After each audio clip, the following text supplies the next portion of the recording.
Mwanzo 15 mlango wa 1 hadi 6.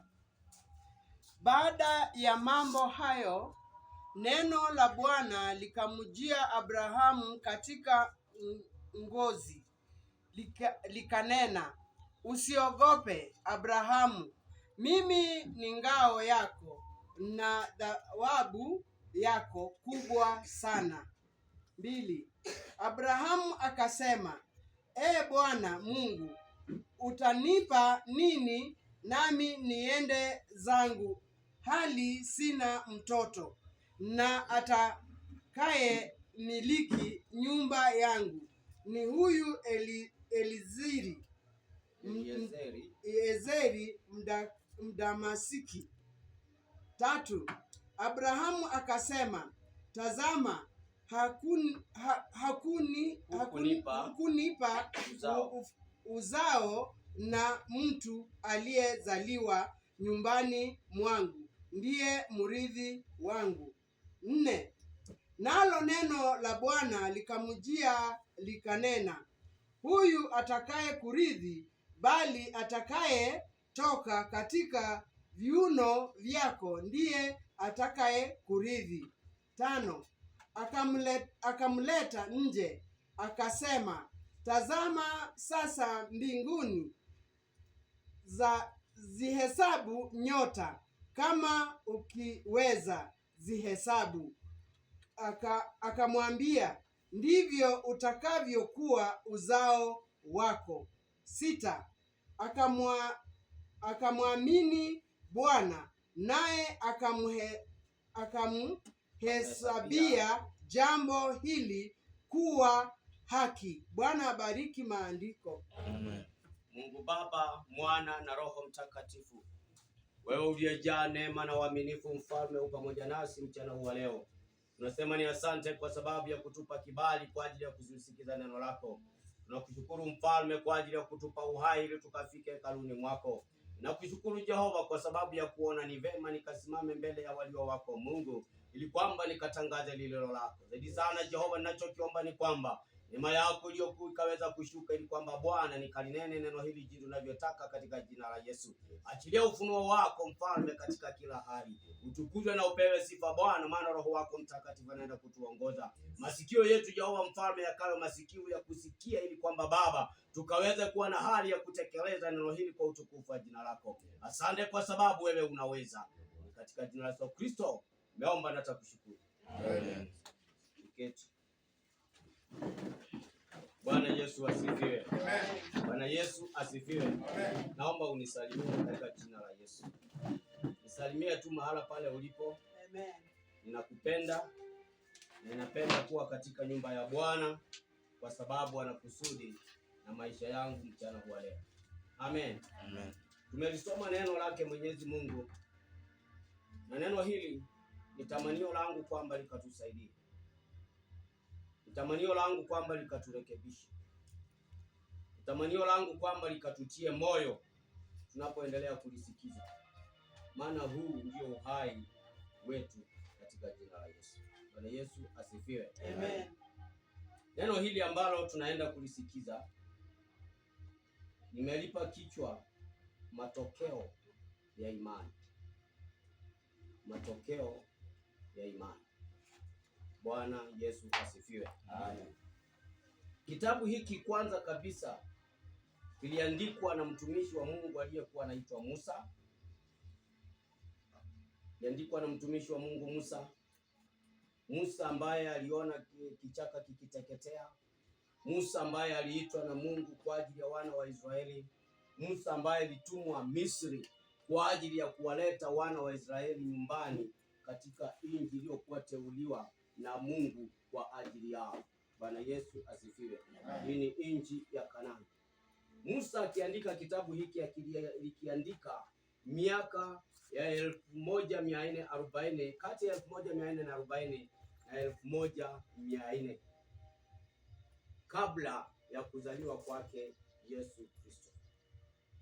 Bwana Yesu asifiwe. Musa aliandika kitabu hiki wakati wana wa Israeli wako wamefika katika nchi ya Kanaani. Maana mnajua vizuri Musa aliaga wakati akiwa kwa mlima na Mungu, wakati alikuwa kwa barabara ya kuelekea Kanaani, na pale ndipo aliweza kuaga.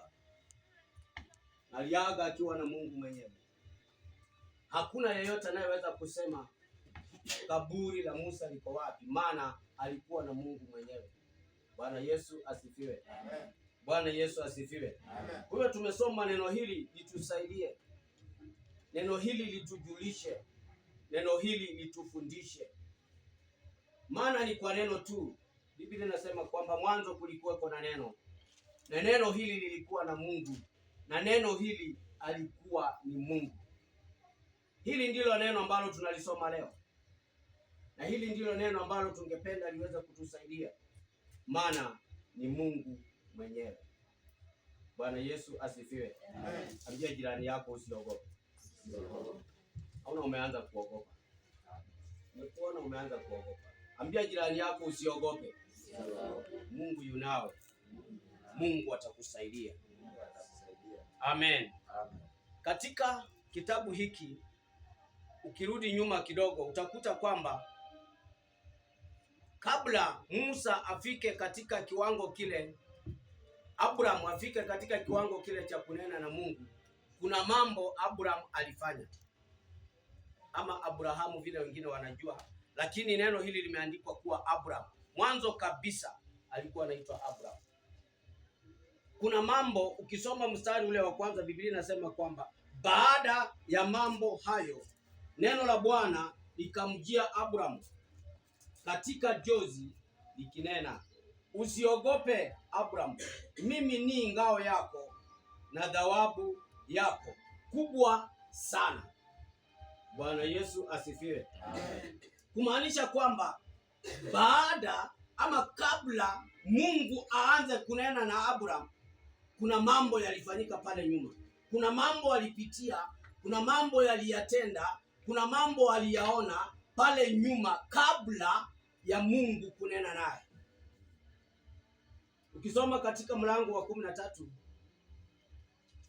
Mungu Abraham alipoitwa na Mungu kwamba ondoka katika nchi yako ukaende mahali nitakapokuagiza, alimheshimu Mungu kiasi ya kwamba anaondoka kwake, anaondoka kwa nyumba yake pasipo kujua ni wapi anaelekea, pasipo kujua ni njia gani atapita, kama mtu aliyepagawa, mtu asiyejielewa, mtu asiyejiamini, mtu asiyejijua. Maana unatoka kwako na hauna mahali unaenda. Hauna mahali unaenda. Haujui ni kipi unakitafuta. Haujui ni wapi unaenda. Haujui kama utafika ama hautafika. Na hauulizi swali. Ondoka nyumbani kwako na uende mahali utakapokuagiza. Yes. Bwana Yesu asifiwe. Amen. Bwana Yesu asifiwe. Amen. Wapendwa, wakati mwingine kumshughulikia Mungu, kumuelewa Mungu, kumtambua Mungu ni njia ngumu. Inahitaji imani iliyo ya juu kabisa. Yes. Kwamba lile Mungu atakalolisema ndile utakalolitenda, hata kama haujui, hata kama ni hatari, yes, hata kama haieleweki. Amen. Abraham aliondoka kwake. Makosa aliyoyafanya ni kwamba aliondoka na Lutu, mwana wa ndugu yake. Yes. Biblia inasema kwamba Mungu alimwambia aondoke peke yake na nyumba yake. Yes. Lakini yeye aliondoka na Lutu. Aliondoka na Lutu. Bwana Yesu asifiwe. Amen. Alipoondoka akaenda kule barabarani, kukatokea shida, kukatokea vikwazo, kukatokea matatizo. Mungu amefanya kitu kwamba lazima Abraham aachane na Lutu. Bwana Yesu asifiwe. Amen. Wapendwa, kuna mambo yanafanyika katika familia zetu, na kwa sababu ya kukosa kumjua Mungu, kwa sababu ya kukosa kumwamini Mungu, kwa sababu ya kukosa kutambua kwamba Mungu haweza kutumia hali yoyote ile kufanya vile anavyotaka, wewe unabaki umekasirika, unabaki unaumia kwa sababu ya watu, badala ya kumtazama yule ambaye amekuita. Bwana Yesu asifiwe. Amen. watumishi wa Lutu, kwa sababu Lutu zaidi ya kuwa ni mwana wa Abraham alikuwa tajiri kama Abraham mwenyewe. Wote walikuwa na mali, wote walikuwa na ngamia nyingi, wote walikuwa na kondoo, wote walikuwa na ng'ombe, wote walikuwa na watumishi wasioweza kuhesabika. Bwana Yesu asifiwe. Maana Biblia inaniambia kwamba Abraham alikuwa na watumishi 300. Bwana Yesu asifiwe. Bwana Yesu asifiwe. Naomba tumuelewe Mungu. Yes. Naomba tumuelewe Mungu. Naomba tuwe na uwezo wa kunyenyekea kwamba Mungu tumuelewe vizuri vile anavyotaka, ndio tukayatende na kutekeleza makusudi yake. Maana jinsi tulivyo wapendwa tumeangamia. Yes. Jinsi tulivyo hakuna mahali tunaenda. Jinsi tulivyo hakuna chochote tutakachokifanya kilicho kizuri. Yes. Pasipokuwa na imani, hiyo imani kamilifu. Amen. Bwana Yesu asifiwe. Amen. Watumishi wa Abraham wakaanza kusumbuana na watumishi wa Lutu. Wakasumbuana kiasi ya kwamba ikawa ni lazima Lutu waachane na Abraham. Abraham akaamua kwa hekima yake Mwenyezi Mungu kwamba soma vizuri na kuambia kwamba hakuna haja tukosane. Kuna haja tukosane. Yes. Lakini sasa kile nilicho nacho ni kwamba kile tutakachokifanya ni hiki.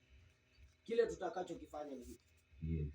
Mahala tulipo, ukiamua unaenda chini, mimi ninaenda juu. Ukiamua unaenda pande hii nyingine, mimi nitaenda pande hii nyingine. Yes. Lakini tukae tukiwa salama, jinsi tulivyotoka tukiwa salama sisi sote wawili. Yes. Bwana Yesu asifiwe. Amen. Lutu akaamua mimi nitateremka. Maana kwa sababu ya ngamia wake na ng'ombe wake na mbuzi wake, aliona kule ni kuzuri, kuna nyazi za kutosha kwamba hatakuwa na shida na wanyama wake. Akateremka. Abraham akapanda. Bwana Yesu asifiwe. Amen. Akaenda juu mlimani. Bwana Yesu asifiwe. Amen. Wakiwa wameachana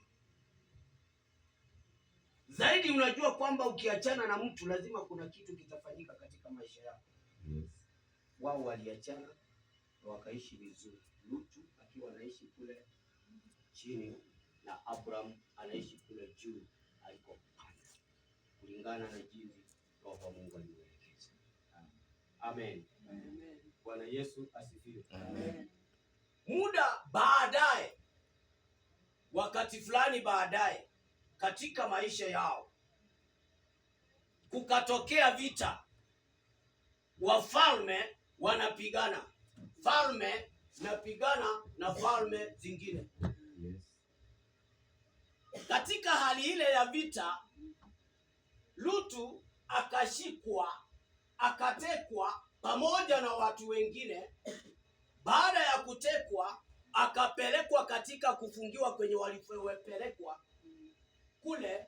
Abraham akiwa kwake kule juu akapata ripoti kwamba Lutu ameshikwa pamoja na watu wengine na jamii yake, wametekwa nyara katika vita hivi.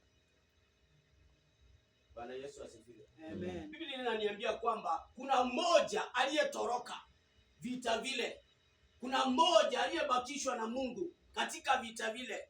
Akaja kwa Abraham akamwambia kwamba nimekuja kukuambia kwamba Lutu ametekwa pamoja na watu wengine kwa ile vita iliyoko. Bwana Yesu asifiwe. Amen. Bwana Yesu asifiwe. Amen. Nimesema kwamba chochote chaweza kutokea katika maisha yako kusababisha nini?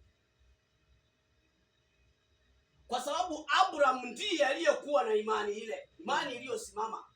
Mpaka sasa tunamuita baba wa imani. Baba wa imani.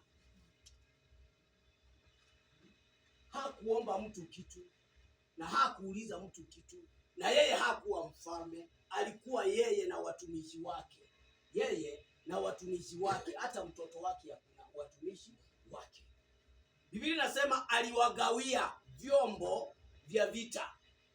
Watu wasiojua vita, watu wasioelewa chochote, watu wasiotambua kwamba vita ni vya aina gani. Maana wao wanajua mbuzi, wanajua kondoo, wanajua ngamia. Wakati mwingine unajua wafugaji wao wananuka mifugo yao. Mfugaji wa kondoo atanuka kondoo tu. Mfugaji wa mbuzi atanuka mbuzi tu. Watu hao wakiwa watumishi wa aina hiyo, Abraham akawachukua akaenda paka kule walipofungiwa watu. Amen. Bwana Yesu asifiwe. Amen. Alipofika pale, Biblia inaniambia kwamba alipigana na watu wale, alipigana na majeshi wale, wakafunguliwa wote waliokuwa wamefungwa, akawatoa kule. Rutu pamoja na jamii yake, pamoja na mbuzi zake, pamoja na kondoo wake, kila kitu alikitoa pale, pamoja na watu wote waliokuwa wametekwa. Abraham aliweza kuwafungua pasipo jeshi.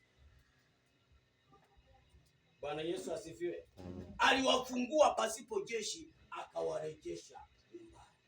Bwana Yesu asifiwe. Baada ya vita vile, ndivyo Biblia inasema kwamba baada ya mambo hayo neno la Bwana likamjia Abrahamu katikati ya jozi ikinena, usiogope Abrahamu, mimi ni ngao yako na wokovu, na thawabu yako kuwa kubwa. Bwana Yesu asifiwe. Bwana Yesu asifiwe. Baada ya kujitahidi, baada ya kumwamini Mungu sana, baada ya kumtegemea Mungu katika shida zako, baada ya kumuona Mungu hata kama hakuna mahali pa kumuona Mungu, baada ya kutembea na Mungu hata wakati haiwezekani, baada ya kupigana hata kama wewe si mwanajeshi, baada ya kupigana, baada ya kupita ndani ya yale magonjwa yote, baada ya kupita ndani ya vile vita vyote, ndugu na dada, baada ya kuyafanya hayo yote kwa sababu ya imani, baada ya kuyafanya hayo yote, Mungu atanena nawe. Mungu atanena nawe. Na hapo ndipo utamuelewa, maana umeona yale ambayo umeyatenda, umeona yale ambayo umepita ndani, na unajua kwamba hakika sina nguvu, hakika si kuwa na uwezo. Umbali huu ni Baba, umbali huu ni Jehova, umbali huu ni Yesu, umbali huu ni yeye aliyeniita, umbali huu ni yeye anayenijua na kunielewa vizuri. Hapo ndipo Mungu atanena nawe, hapo ndipo Mungu atakuelekeza, maana hakika yeye ni Mungu wako, yeye ni mlinzi wako, yeye anakujua, yeye anakuelewa, lakini hata hivyo haumuelewi. Bwana Yesu asifiwe. Hata baada ya kukupa uhai, wewe umeona ni kawaida. Umeona ni kawaida. Si hata jana niliamka, Mungu alikuwa wapi? Mimi sikumuona. Hata jana niliamka.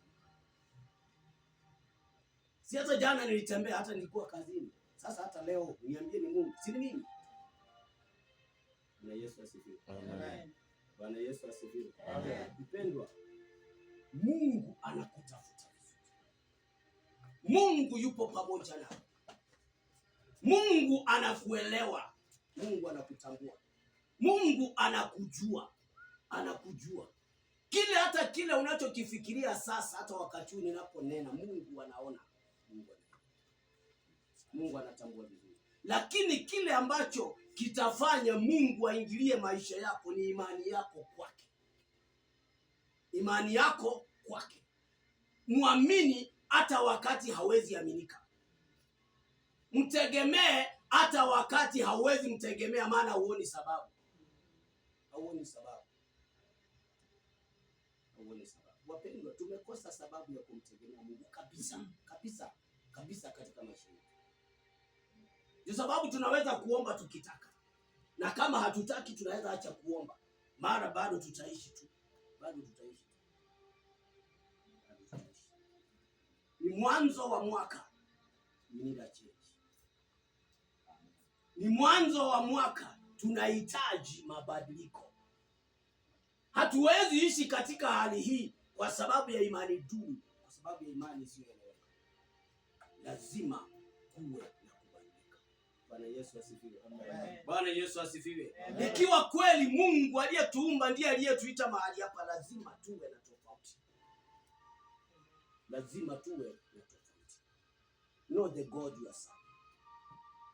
Know the God you are serving. Believe in the God that you are serving. Believe him.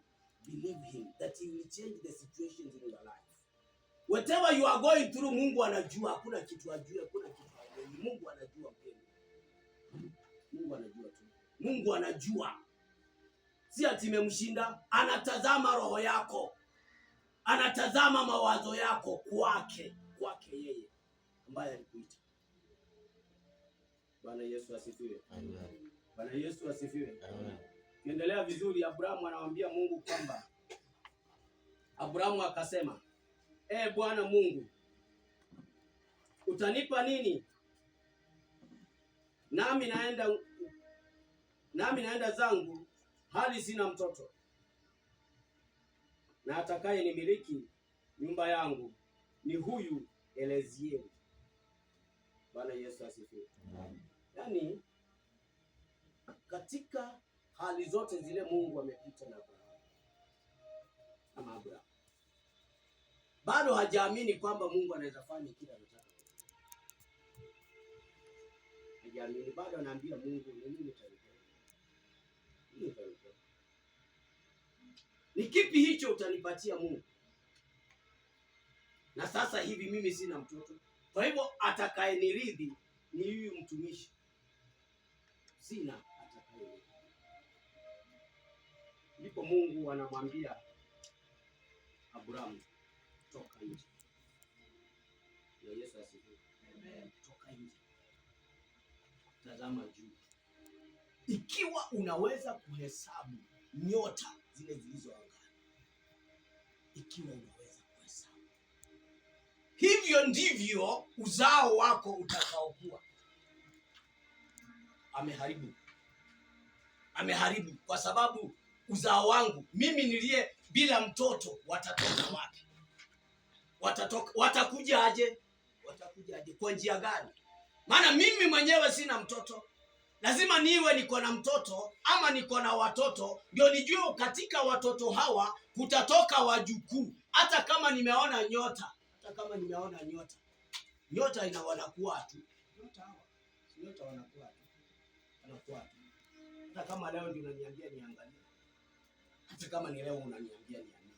Ni kweli kwamba ninaweza amini, lakini muda huu wote mimi ni mzee siwezi sana. Bwana Yesu asifiwe. Ananikwambia ni mzee. Mungu ni mzee kuliko. Bwana Yesu asifiwe. Kama kuna wazee ni Mungu. Kama kuna wazee, Moses unacheka. Wazee ni mzee ni Mungu. Mzee ni Mungu. Wewe ni mtoto hapa. Amini Mungu anayeweza kurekebisha. Ni Mungu anayeweza kurekebisha. Bwana Yesu asifiwe. Amen. Bwana Yesu asifiwe. Amen. Bwana Yesu asifiwe. Amen. Pale nyuma kabisa Abrahamu aliposhinda vita akirudi nyumbani, kuna mtumishi alimkutana kumuombea kwa sababu ya ile safari. Bwana Yesu asifiwe. Biblia inasema alikuja na divai na mkate kwa ajili ya maombi. Bwana Yesu asifiwe. Baada ya maombi yale, Biblia inasema Abraham alitoa fungu la 10 la kila kitu alichokuwa nacho. Kila kitu. Kwa hivyo kila kitu kina fungu la 10. Kila kitu kina fungu la 10. Maisha yako yana fungu la 10. Huo uhai una fungu la 10. Bwana Yesu asifiwe. Amen. Bwana Yesu asifiwe. Amen. Utaniuliza utatoa aje? Unafanyia nini Mungu? Tangu utoke hapa Jumapili iliyopita hadi leo, ni kipi ambacho umekifanya kinachomridhisha Mungu kwa sababu ya uhai amekupa? Hiyo ndio fungu la 10. Hata hujui kanisa hii imekaaje. Hata hujui kama watu walikuja maombi ama hawakuja maombi. Haujui hauelewi. Wewe ulienda na ukaenda shughuli maana una uhai. Ukakosa kutolea fungu la 10. Kesho hii utakuja kusema mimi ni mgonjwa, mimi najisikia siwezi. Sasa unaona hata wakati ule nilikuwa na nguvu, nilikuwa nakuja kanisani. Sasa saa hizi mimi sina nguvu. sauti yako ta siwezi. Nani nasikia?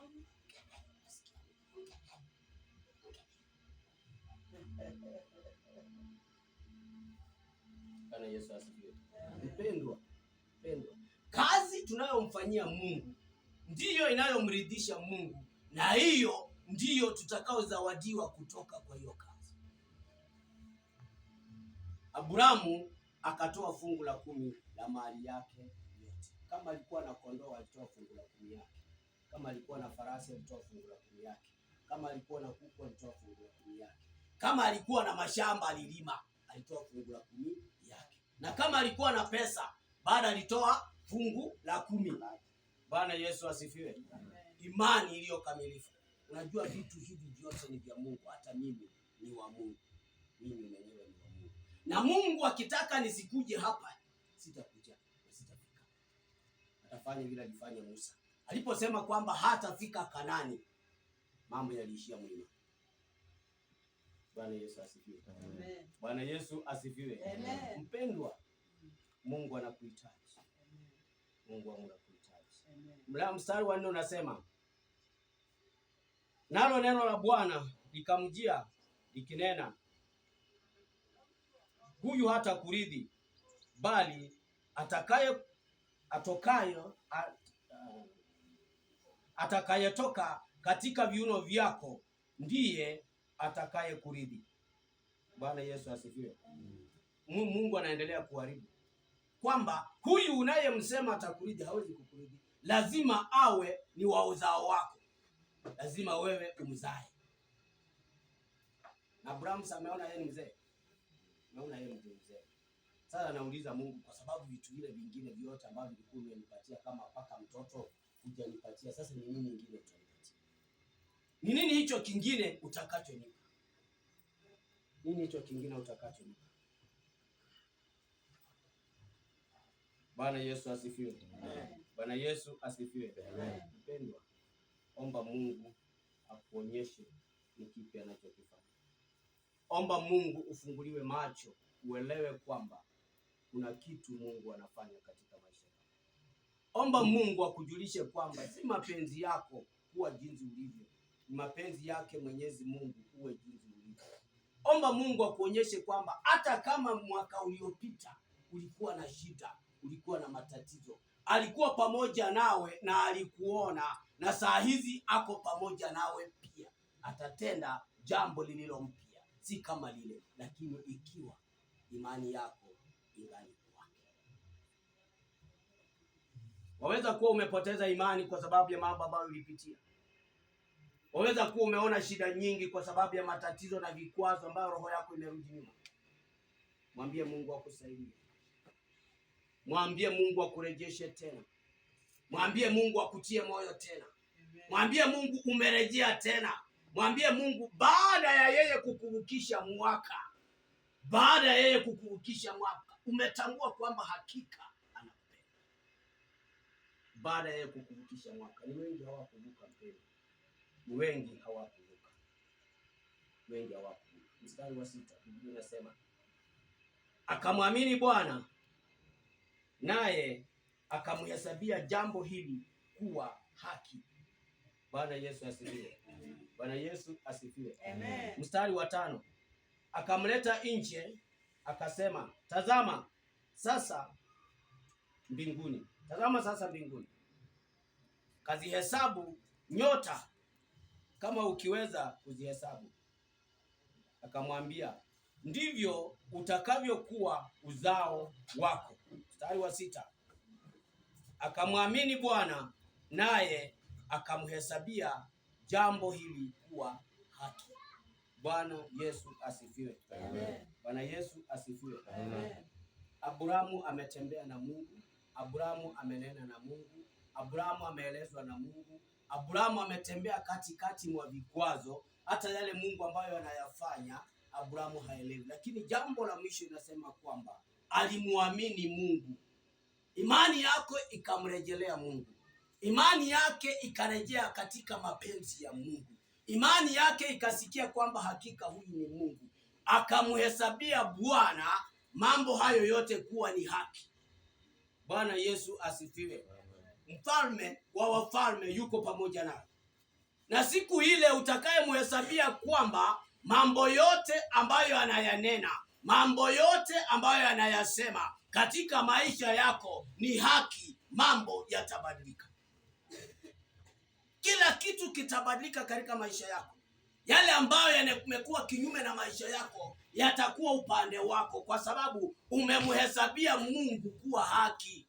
Umemhesabu neno la Mungu kuwa neno la haki, kuwa neno linaweza kukusamehe, kuwa neno linaweza kukuinua, kuwa neno linaweza kukutia moyo, kuwa neno linaweza kukujenga, kuwa kwamba hili neno tu ni Mungu mwenyewe. Hapo ndipo mambo yataanza kubadilika katika maisha yako. Wakati utakosa kumuona jirani, wakati utakosa kumuona ndugu, wakati utakosa kumuona dada, utamuona dada, utamuona ndugu ndani ya Baba, hapo ndipo utakuwa umefaulu. Acha kumhesabia mtu makosa. Labda makosa yale amekufanyia ni Mungu amesababisha ujielewe. Mungu amesababisha ujielewe. Amekuambia vile amekuambia kwa sababu haujielewi. Unafaa kujielewa. Unafaa kujitambua, unafaa kujirejelea, ujue kwamba hakika mimi ni wa Mungu. Hakika Mungu ananijua. Hakika Mungu ananielewa. Hakika Mungu anaweza fanya vile anavyotaka ndani mwa maisha yangu. Mimi ni udongo mikononi mwa Bwana. Mimi ni udongo mikononi mwa Bwana. Naweza kuonekana sina nguvu, naweza kuonekana sina uwezo. Mungu aweza kufanya chochote, anibadilishe niwe kile usichojua, niwe kile usichotambua. Mimi ni udongo mikononi mwa mfinyanzi, mikononi mwa mfinyanzi, mikononi mwa mfinyanzi.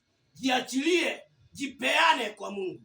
Jipeane kwa Mungu. Jipeane kwa Mungu akufanye vile anavyotaka.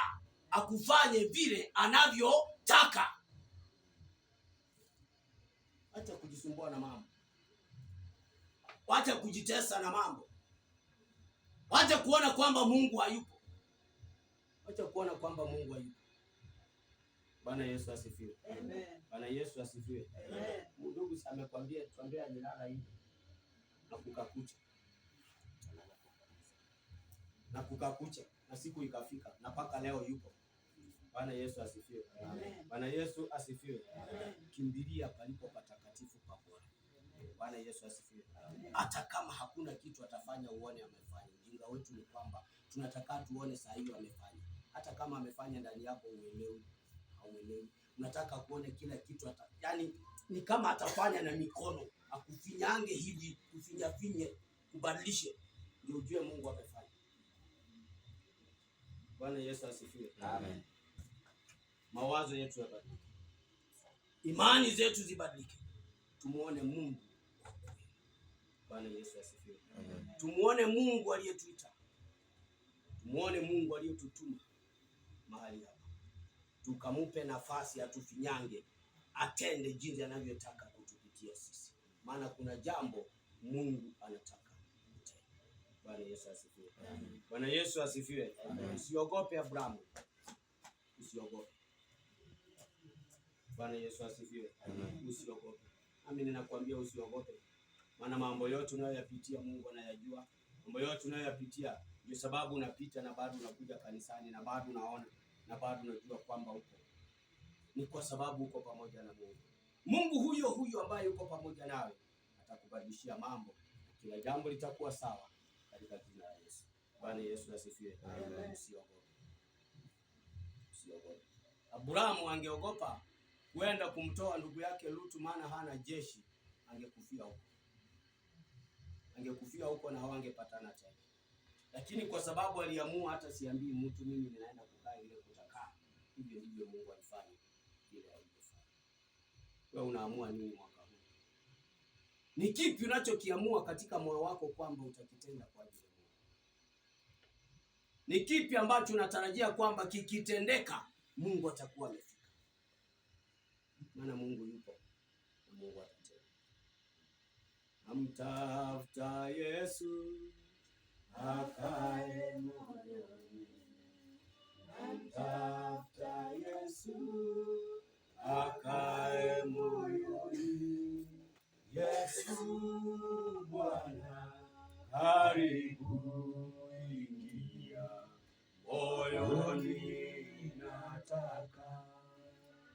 Karibisha Mungu katika moyo wako, karibisha Mungu katika kazi zako, karibisha Mungu katika maisha yako, karibisha Mungu katika familia yako. Na Mungu unapomkaribisha ataingia kabisa na atafanya yale yanayompendeza yeye na jinsi angependa uwe, hivyo ndivyo utakavyo. Simame tu.